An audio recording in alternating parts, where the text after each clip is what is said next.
This is the tale of Robin Hood and the Golden Arrow.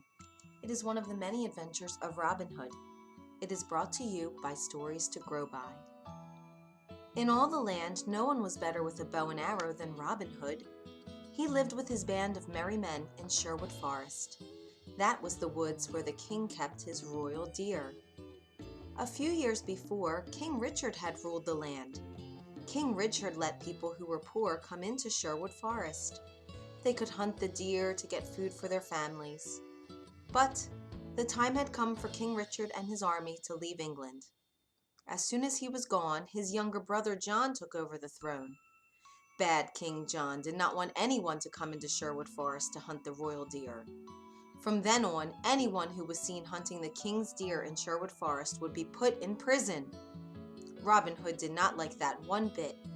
He moved into Sherwood Forest.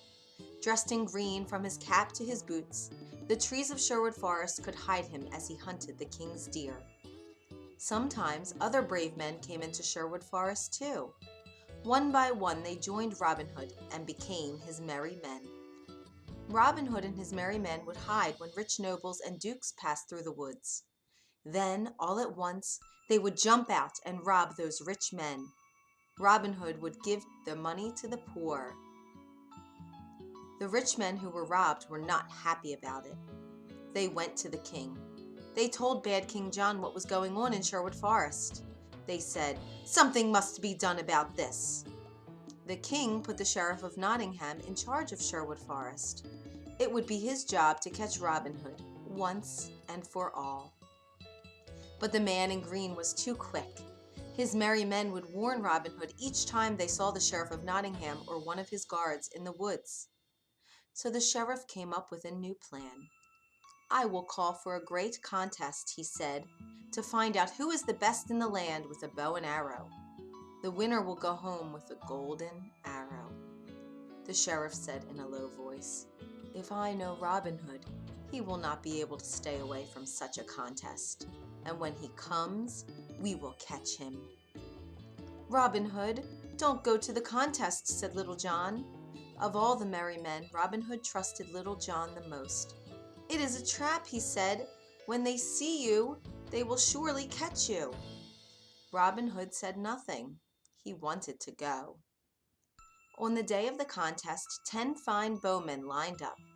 The round target was so far away, it was hard to see its black and red circles. One by one, each young man shot his best arrow. Some of the arrows landed on the target, but none came close to the center. The sheriff turned to one of his guards. "Do you see him? Is he here?" "No, sire. Robin Hood has red hair. None of the ones who are shooting here have red hair." "That wimp," said the sheriff. "He fears me. That is why he stayed away." Only 2 bowmen were left. The first was William, the sheriff's man. With care, William took aim. His arrow landed at the very center of the target. A bullseye. The crowd cheered for William. It was time for the last bowman. His arrow sailed through the air too. It landed right through William's bullseye arrow, cutting it in half. In a flash, the bowman let go of 2 more arrows. Each one flew to where the sheriff sat, pinning him to his seat, 1 arrow on each side. The sheriff did not know what was going on. Then the man in the green pulled off a black wig and threw it on the ground.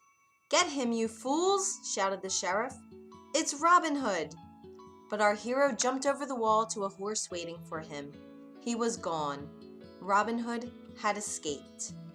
This tale, Robin Hood and the Golden Arrow, is one of the many adventures of Robin Hood, the most loved hero in all of England, and one of the most loved heroes in all the world. If you enjoyed this story, you can find more at storiestogrowby.org.